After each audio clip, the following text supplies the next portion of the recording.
की ध्यान म्हणजे नेहमीच असं शांतच बसून राहायचं का, की आणखी कोणत्या वेगळ्या पद्धतीने आपण ध्यान करू शकतो? ध्यानाचे अनेक प्रकार असतात. एखादा कलाकार मनापासून त्याचं वाद्य वाजवतो, एखादा कलाकार चित्र काढत असेल. अगदी सोपं म्हणजे काही जणांना ड्रायव्हिंग हे सुद्धा मेडिटेशन वाटते. की मौन ध्यान म्हणजे नेमकं काय?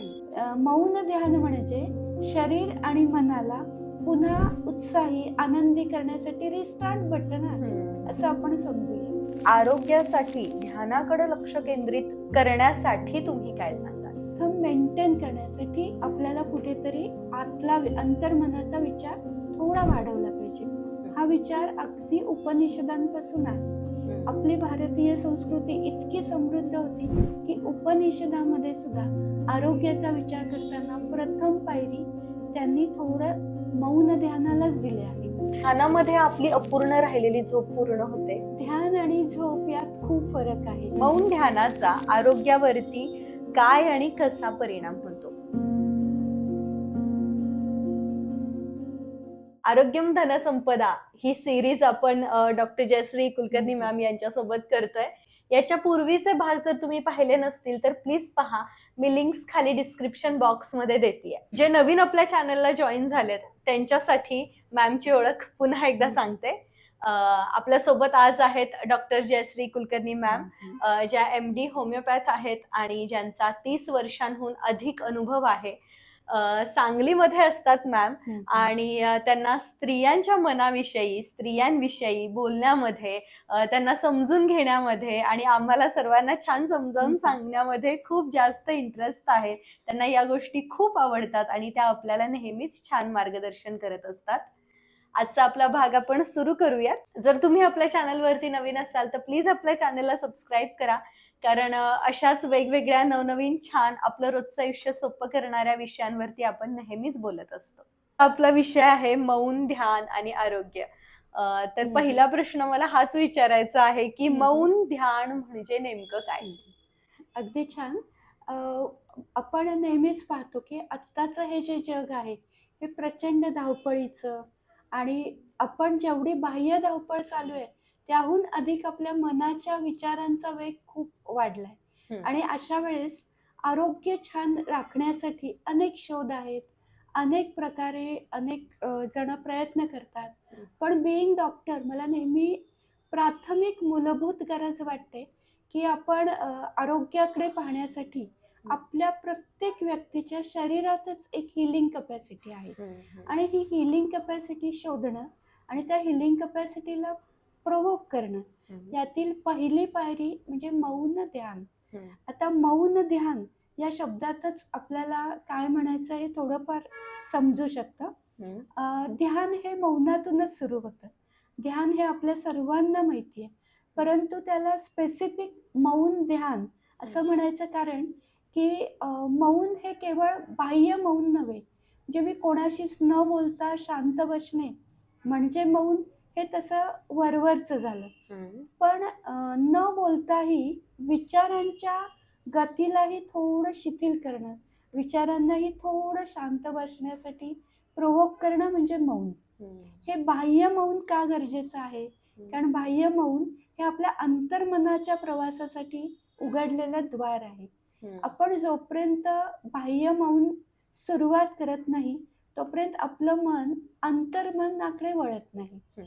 आणि आरोग्यासाठी थोडंसं काय आवश्यक आहे की हे जे बाह्य मौन हे थोडं थांबवलं आणि अंतर्मनाकडे गेलो की हे जे ध्यानामधून आपल्याला जे सापडणार आहे, आपल्या शरीरातील शक्ती, आपल्या शरीरातील हिलिंग कपॅसिटी त्याला आपण पाहणार आहोत.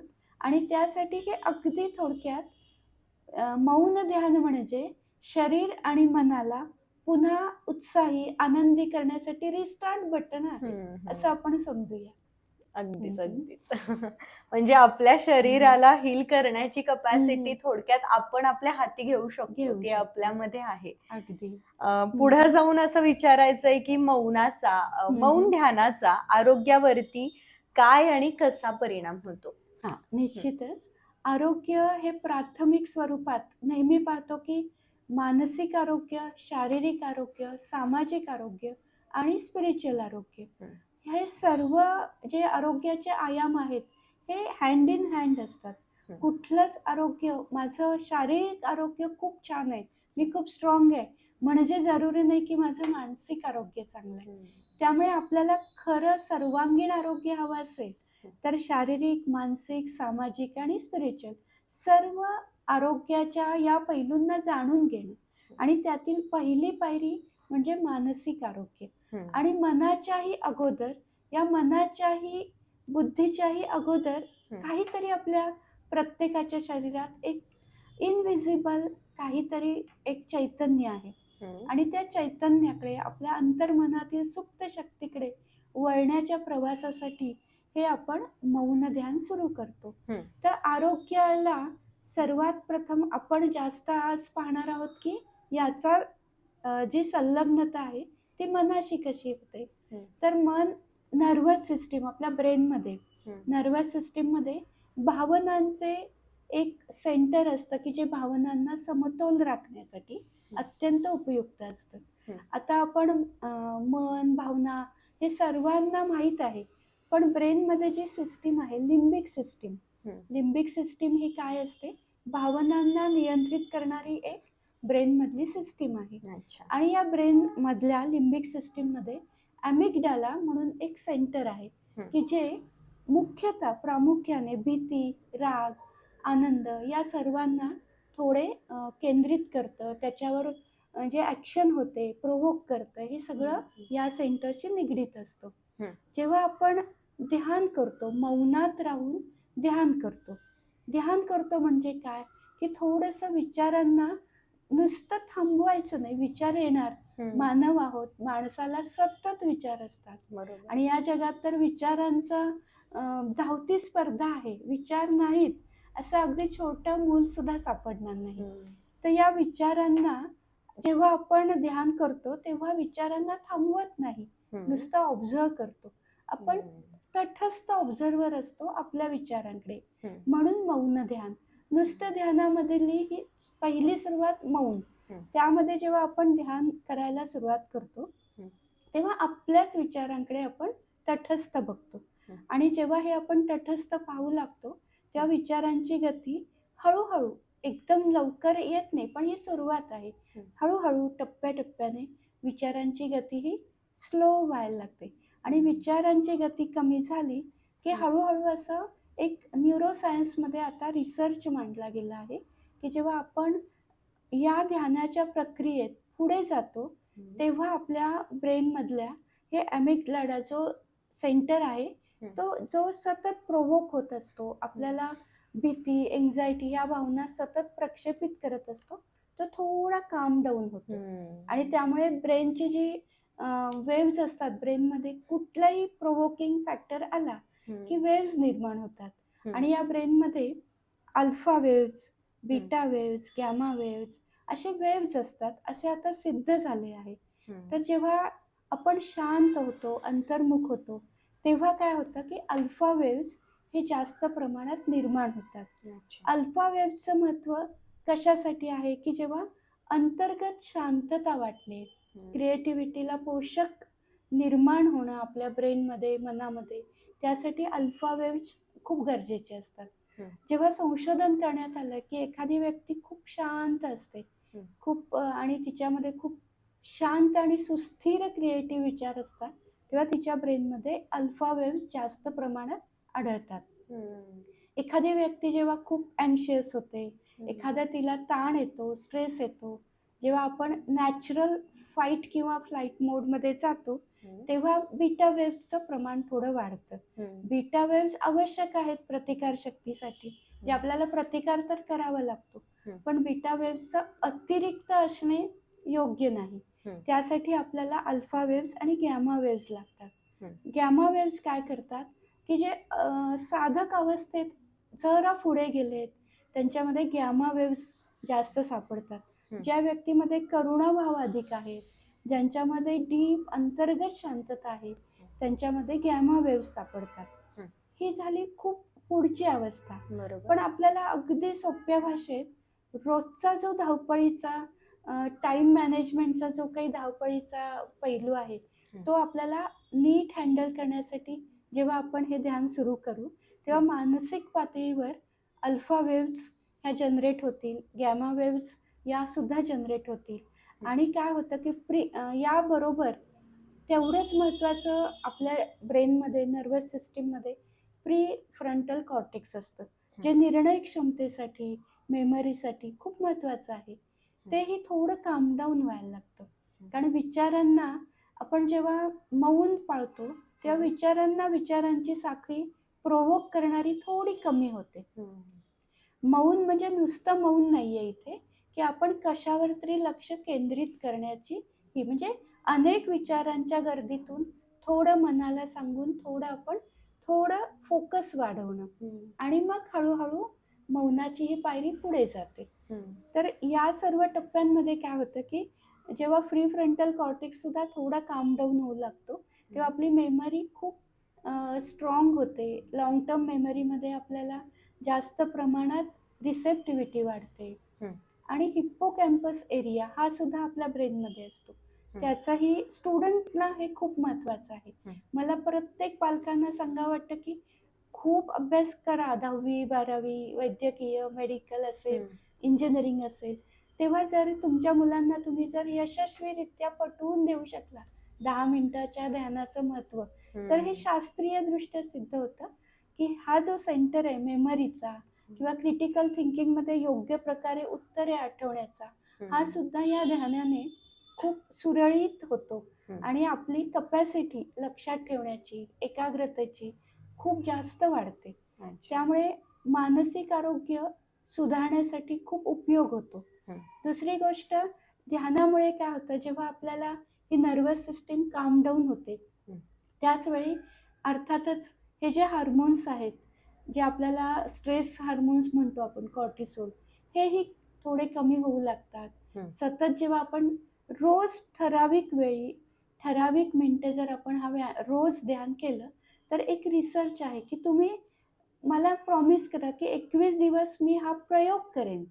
तुम्ही पूर्ण लगेच यात सुरुवात तरी करू शकता. तेव्हा तुम्हाला जाणवेल की तुमची एकाग्रता वाढली आहे.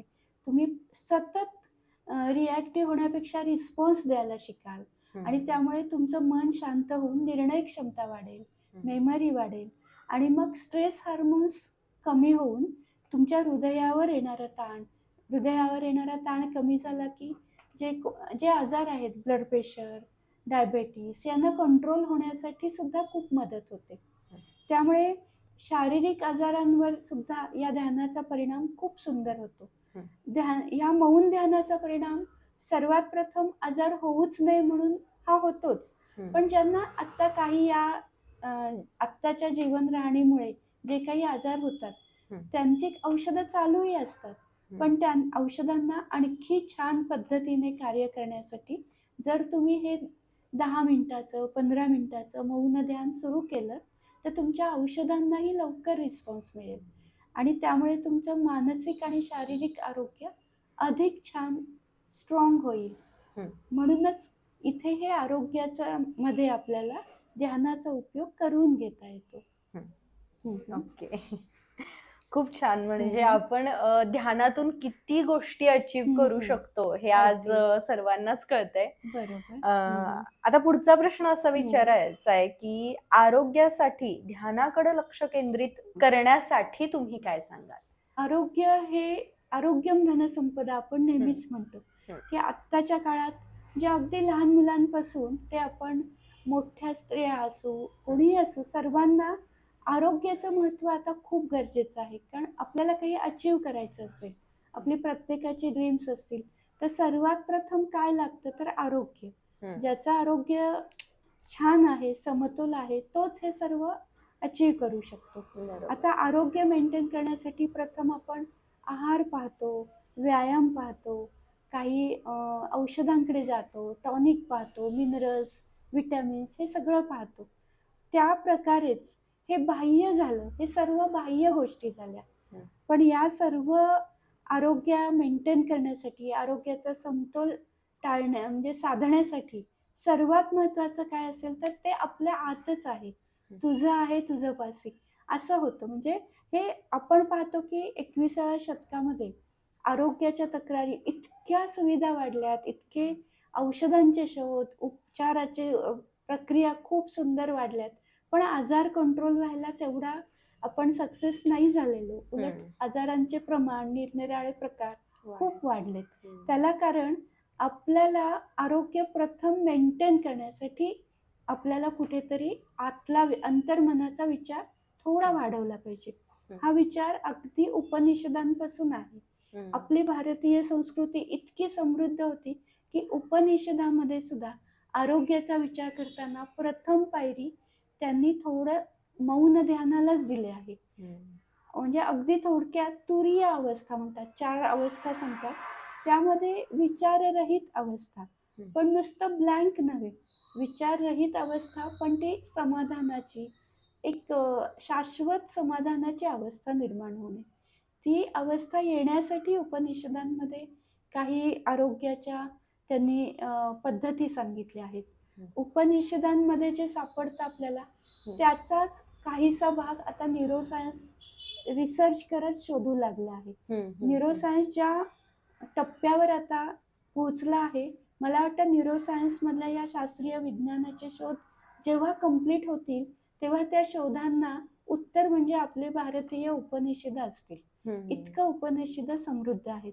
उदाहरणच द्यायचं झालं तर हे अल्फा वेव्हचं, हे गॅमा वेव्हचं, हे सगळं उदाहरण जेव्हा न्यूरोसायन्सनं सिद्ध केलं की तुम्ही जेव्हा डीप मेडिटेशन करता तेव्हा या वेव्हज निर्माण होतात, तुमची क्रिटिकल थिंकिंग छान होतं, तुम्ही निर्णय क्षमता वाढते. हे जेव्हा शास्त्राने सिद्ध केलं तेच आपल्या पूर्वजांनी, ऋषीमुनींनी शांततेत, एकाग्रतेसाठी ध्यानाचं महत्त्व सांगितलं आणि क्रियाशीलता कशी वाढते, तुमची क्रिएटिव्हिटी कशी वाढते, हे त्यांनी त्यांच्या पद्धतीनं सिद्ध केलेलं. त्यामुळे मला असं वाटतं की आपण खूप भाग्यवान आहोत की आपल्याला इतकी समृद्ध परंपरा लाभली आहे. या परंपरेला आपण जर विज्ञानाची सजगपणे जोड दिली तर आपण आपल्या आरोग्याला आणखी छान समतोल पाळू शकू, राखू शकू. बरोबर. आरोग्यासाठी ध्यानाकडे आपण लक्ष केंद्रित केलंच पाहिजे, याचं महत्व आता नक्कीच कळालं. पण मग आता मला असं विचारायचंय की ध्यान म्हणजे नेहमीच असं शांतच बसून राहायचं का, की आणखी कोणत्या वेगळ्या पद्धतीने आपण ध्यान करू शकतो? खूपच सुंदर प्रश्न आहे. ध्यान म्हणजे थोडक्यात एकत्र म्हणजे लक्ष केंद्रित करणे, फोकस होणे म्हणजे ध्यान. मग हे ध्यान खूपदा बऱ्याच अंशी एका जागी शांत बसून करणं अपेक्षित असतं, कारण चित्तवृत्ती थोड्याशा शमून आपला फोकस फक्त पूर्ण एकाग्र होतो. पण आपल्याला दरवेळेस तेच म्हणजे ध्यान नव्हे, ध्यानाचे अनेक प्रकार असतात. उदाहरण अगदी सोपे आपल्याला कळतही नाही की ते ध्यान आहे. एखादा कलाकार मनापासून त्याचं वाद्य वाजवतोय, त्याला इतकी सुंदर धून सुचते आणि ते गाणं अजरामर होतं, ते ध्यानाचाच एक प्रकार आहे. म्हणजे आपण आपल्या आवडत्या एखाद्या क्रियेत इतकं रममाण होतो, फोकस वाढतो आपला, की त्याला ध्यान म्हणतात. आणि मग आपल्या अंतर्मनाशी कनेक्ट होऊन आपण त्यातून एक सृजनशीलता, उत्कृष्ट कलाकृती निर्माण होते. मग एखादं सुंदर गाणं असेल, वाद्य वाजवणं असेल, एखादा कलाकार चित्र काढत असेल, चित्रकारांची तर एकाग्रता इतकी फोकस्ड असते की त्यांच्या कलाकृती खूप अजरामर होतात. गाण्याचे मास्टरपीस आपण पाहतो. हे सगळं मेडिटेशनचाच एक भाग आहे. अगदी सोपं म्हणजे काही जणांना ड्रायव्हिंग हे सुद्धा मेडिटेशन वाटतं, कारण तर त्यांना ते एकाग्रतेने ड्राईव्ह करायला आवडतं. हे अगदी आपल्या डे टू डे लाईफ मधलं. दुसरं ध्यानाचं बासरी वाजवणारे तुम्ही नुसतं पहा की एखादा मनापासून त्याच्या कुठल्याही कार्यात एकाग्र होत असेल तर ते म्हणजे ध्यान. याला मला इथे एक थोडस आपल्याला आवडतं पुस्तक आहे इकिगाई, जे आता बऱ्यापैकी की आपल्या इकिगाई जेव्हा आपल्याला सापडतो, इकिगाई म्हणजे आपल्या जगण्याचा एक काहीतरी वेगळा उद्देश सापडणे. मग ते इकिगाई ज्यांना सापडतो त्यांना सर्व उद्देश सापडतो जगण्याचा. त्याला कारण ते या मेडिटेशनच्या एका आगळ्या प्रकारात पोहोचलेले असतात. मग कुणाला झाडं लावण्यातून ते झाड, एखादा निष्णात माळी सुद्धा मेडिटेशनच करत असतो, कारण तो त्या झाडाची इतक्या म्हणजे एकाग्रतेने काळजी घेतो की हो. त्याच्या मनात इतर भौतिक गोष्टी, इतर विचार काहीच नसतात. तो पूर्ण फोकस फक्त त्या झाडाच्या निगराणीशी असतो. एखादा छान पदार्थ करणारी गृहिणी ती सुद्धा मेडिटेशन मध्येच असते की तिला फक्त माझी पुरणपोळी कशी सुंदर होईल, तेव्हा तिच्या डोक्यात बाकीचं काही नसतं. बरोबर. म्हणजे हे एक मेडिटेशनचाच एक वेगळा, म्हणजे मेडिटेशन आहे. म्हणजे थोडक्यात, म्हणजे ध्यान म्हणजे थोडक्यात हम्म. पूर्ण पूर्ण अंतर्मनातून फोकस होणे, एकाग्र होणे आणि जे करतो त्यामध्ये पूर्ण त्या क्षणात माइंडफुलनेस म्हणतो आपण. माइंडफुलनेस बद्दल तर सर्वात जास्त आता जे आपण पाहतो की माइंडफुलनेसची प्रॅक्टिस हे अनेक त्याच्यावर लिखाण येतंय, रिसर्च येतं. ते म्हणजे मौन ध्यानाचे अनेक अनेक थोडे थोडे थोडे वेगवेगळे प्रकार, म्हणजे हे माइंडफुलनेस किंवा आपण जे करतो त्यामध्ये पूर्ण एकाग्र होणे, हे सर्व म्हणजे थोडंसं यातलाच एक प्रकार आहे. म्हणजे आपण रोज किती कलात्मक आयुष्य जगत असतो. ड्राईव्ह करणे असेल, स्वयंपाक करणे असेल, ही आपली कला आहे आणि आपण स्वतःला किती गृहीत धरतो की आपण याच गोष्टींकडे दुर्लक्ष करतो असं म्हणता येईल. म्हणजे कला आपल्या जगण्याला अर्थ देते, तिथं आपलं ध्यान होतंय. म्हणून कोणतीही गोष्ट करत असताना अगदी लक्षपूर्वक ती करावी, एकाग्रतेने करावी. बरोबर. ध्यानामध्ये आपली अपूर्ण राहिलेली झोप पूर्ण होते? हा, खूपच सुंदर प्रश्न आहे. ध्यान आणि झोप यात खूप फरक आहे. झोप ही आपला ब्रेनही विश्रांती घेत असतो, तेव्हा पूर्ण आपले सिस्टीम असतात त्या थोड्या रेस्ट मोड मध्ये असतात. आणि ध्यान मध्ये आपलं माइंड फोकस्ड असतं, तेव्हा ब्रेन स्लीपिंग मोड मध्ये नसतं. फक्त ते ब्रेनला अनावश्यक प्रोवोक न्यूरॉन्स होत नाही, त्यामुळे आपण ताजेतवाने होतो. पण ती झोप पूर्ण करतो हे होत नाही. झोप हा भाग पूर्णतः वेगळा, ध्यान हा भाग पूर्णतः वेगळा. पण समजा ही छोटीशी नाट घेणं म्हणतात की जे तुम्हाला असं वाटतं की मला थोडंसं मी ध्यान करतो म्हणजे माझी झोप पूर्ण झाली, नाही. झोप ही झोप असते की जिला पूर्ण म्हणजे ब्रेनचा एक वेगळा पार्ट त्यामध्ये पूर्ण विश्रांती घेत असतो. पण ध्यानामध्ये ब्रेन विश्रांती घेत नसतो, सजगपणे फक्त एकाग्र होत असतो. अच्छा, म्हणजे थकवा दूर होऊ शकतो निश्चितच, पण झोप नाही होणार. झोप नाही, पण झोपेपेक्षाही जास्त तुम्हाला रिवॉर्ड्स ध्यान देतं. त्याला कारण काय आहे की ध्यानामध्ये काय होतं की आपले जे ब्रेनमध्ये जे न्यूरॉन्स आहेत त्यांना पुनरुज्जीवित केल्यासारखं थोडं होतं. की एक नुकता रिसर्च मी वाचला की या ध्यानाच्या प्रक्रियेत ग्रे मॅटरमध्ये वाढ झालेली. ग्रे मॅटर काय करतं की निर्णय क्षमता, संदेशवाहक जे न्यूरॉन्स असतात तिथं ग्रे मॅटरचा खूप महत्वाचा भाग असतो. आणि पूर्वी आपण कसं म्हणायचो की म्हणजे आपल्या ब्रेनमध्ये ग्रे मॅटर याचा फक्त ठराविक टप्प्यापर्यंतच वाढ होते, तर तसं नाहीये. आता असं सिद्ध झालंय की साधारण आफ्टर 40, आफ्टर 50 जर आपण ध्यान केलं तर थोड्याफार प्रमाणात ग्रे मॅटरमध्ये आपल्याला छान वाढीव झालेलं दिसून येतं. कारण काय असतं की त्याला पुन्हा एकदा पुनरुज्जीवित करणं हे ध्यानाच्या प्रक्रियेमध्ये पॉसिबल आहे आणि हे आता शास्त्रीय दृष्ट्या सिद्ध झाले आहे. आज आपण बऱ्यापैकी मौन ध्यान आणि आरोग्य या विषयावरती बोललो आहोतच, पण ही फक्त एक तोंडओळख आपण घेतलेली आहे ध्यानाविषयी. आणि मला असं वाटतं की याचा जो आपण पुढचा भाग घेऊन येणार आहोत त्याच्यामध्ये आपण ध्यानाला आणखी जास्त व्यापक पद्धतीने जाणून घेऊयात. आता आपल्या प्रेक्षकांना ध्यान करण्यासाठी प्रवृत्त ते होतील अशी माहिती आपण त्यांना दिलेली आहे. आणि पुढच्या भागामध्ये आपण आणखी ध्यानाला जाणून घेऊयात, अजून नवनवीन पैलू आपण ध्यानाचे बघूयात. येस, आता आपण इथे थांबूया. आणि नक्की आम्हा दोघींना तुम्ही प्रॉमिस करा की हा भाग झाल्यानंतर दिवसातील काही क्षण तरी मला मौनात जाऊन थोडं ध्यान करायचंय याचा विचार आज निश्चित करा आणि आजच सुरुवात करा. नक्कीच नक्कीच. भेटूयात पुढच्या भागामध्ये. तोपर्यंत स्वतःची काळजी घ्या आणि रोज ध्यान करायला विसरू नका.